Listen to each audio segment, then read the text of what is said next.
Greetings to all my brothers and sisters in the loving name of our dear Lord Jesus Christ. I hope everybody are doing good. The word that we are going to meditate is from Psalms 107 verse 1. Oh, give thanks to the Lord, for he is good, for his mercy endures forever. As my dear friends, no matter what situation we are in, God is good and he does everything only for our good. But sometimes when we go through the difficult situation in our life, we are quick enough to question God. Why did he let all these things happen in our life?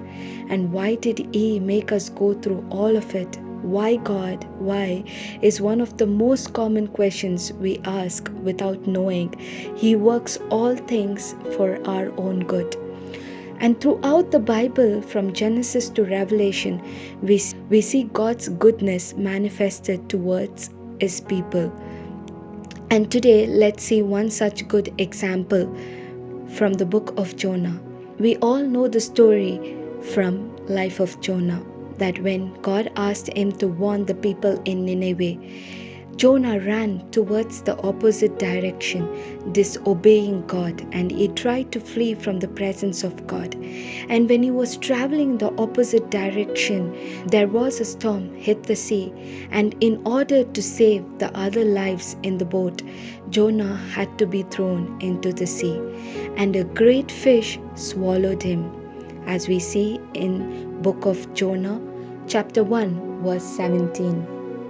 Now the Lord had prepared a great fish to swallow Jonah, and Jonah was in the belly of the fish for 3 days and 3 nights. As my dear friends, Jonah was in the belly of the fish for 3 days and 3 nights. We all consider, or rather assume, this instance to be a punishment for what Jonah did. But little did we know that God sent that great fish to save his life. Can we imagine, in case if God would not have sent that great fish to swallow Jonah, what would have happened to Jonah's life? As we all know, there are more dangerous and poisonous sea animals and various kind of creatures living underwater. What would have happened to Jonah's life if any of these dangerous and poisonous sea animals would have eaten him up or would have harmed his life?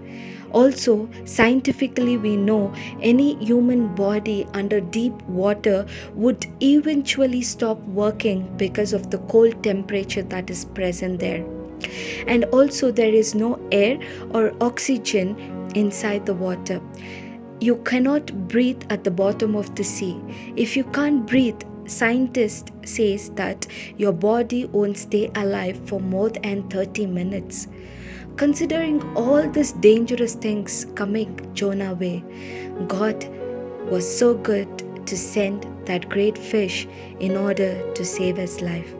As my dear friends, similarly, when we go through hardships and struggles and challenging path in our life, it is for our own good. Our human eyes don't see all the dangerous and harmful things coming our way.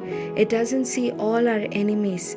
But from God's eyes, there is nothing hidden. He sees everything and he works everything for our own good. It would have definitely not been easy for Jonah to stay inside the belly of the fish for 3 days and for 3 nights.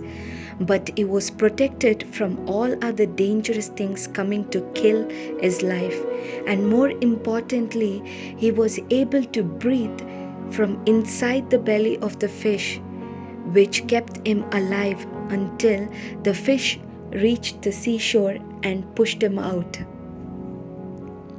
Similarly, the hardships and the struggles we are going in now might not be easy deal for us, but God allows certain difficulties in our life in order to protect and save us. My dear friends, in spite of Jonah's disobedience, God was so good and so merciful to save his life. And the same God gave his own beloved Son, Jesus Christ, as a Savior to this world to die for us when we were still sinners, as we see in Romans 5:8. See, how good our God is. As my dear friends, let's remember God is good all the time and take every opportunity in our life to praise Him, to thank Him for all the goodness and His mercy, love that He has shown towards us.